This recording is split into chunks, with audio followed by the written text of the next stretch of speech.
How did a scrimmage, this wasn't even an actual game, how did North Dallas United's coaching staff get this agitated at the officiating crew over a scrimmage? It's a preseason game, and we do preseason games before we do our season and whatever. And what happened was it was like 4th and 7, 4th and 6, and our running back had got he was stopped like 2 yards before the first down, but the referee had blew the whistle. But their kids constantly kept hitting the kid as he was still standing up, and he blew the whistle once, twice, 3 times, and come the 4th whistle, he threw a flag. So when he threw a flag, their side was over there saying, "Hey, you're showing favoritism to this, to us," and we're like, "We're at y'all event. This is their event. They hired these referees, so why would the referees show any favoritism to us? And you're the one that's going to, at the end of the day, be paying them." So they couldn't accept that. So the next play, when we lined up, they moved it up 15 yards because, unsportsmanlike, moved it up 15 yards. We ran a play. A kid ran up the middle and scored a touchdown. Once he did that, they was livid, and it went from there. And when we thought it calmed down, it didn't calm down. So what did you see in terms of what precipitated Mike's confrontation with their coaching staff?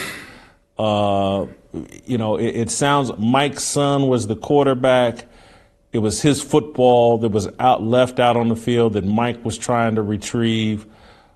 From your recollection, from what you saw, not from what you heard, what happened? Okay, from what I saw, when the game is over, because the referees, once we were going to line up for the extra point, Talib, the one that played in the league, I don't, their names go, but the one that played in the league, Aqib, he came over there to the referee saying everything besides calling the man a good man, said everything talking to this man or whatever, walked over there to our sideline because the referee he was talking about was on our sideline. So after that, the head ref called the game, said, "Hey, the game is over with." Our ball was still right there where you leave it for the extra point. They picked up our ball. Mike was doing what you would call the sticks or whatever. That's why he had the stick in his hand, the first down, second down, the markers. Because, they didn't have nobody to do it, so Mike volunteered to do it. Mike went over there to go get our ball. As he was trying to get the ball, one of the parents had kicked the ball.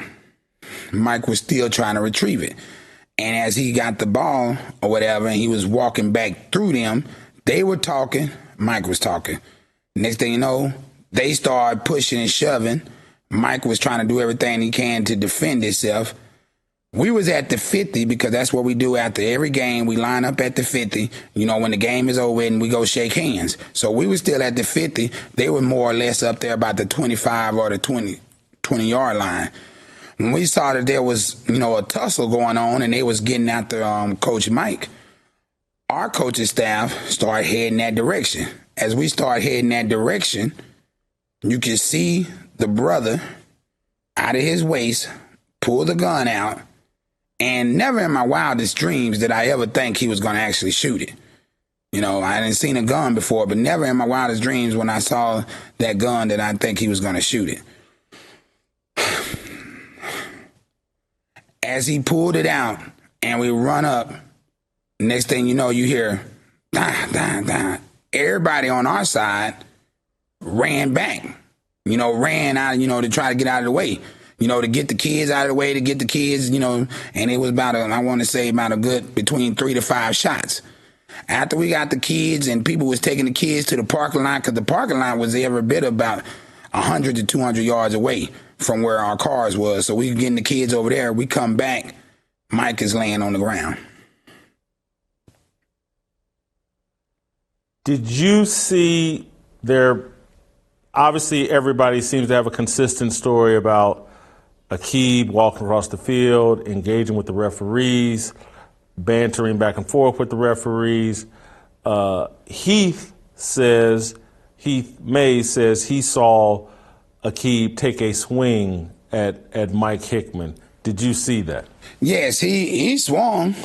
He didn't connect, but he swung, and Mike was trying to use the down marker to get them off of him. Now, he did. Now, who he hit, I can't say, but he did swing, but he didn't, as you looking at it, but as I'm saying, as he's swinging at Mike, you're running and everything's going, but I did see him, try to, throw a punch or whatnot. It just, everything was happening so fast. And then by the time we got up there close to Mike, we see his brother coming around and he pulls the gun out of his waist and he fired the gun. And then I'm at least thinking like, okay, hopefully he just fired the gun up in the air and not at nobody. And when we came back, Mike was on the ground.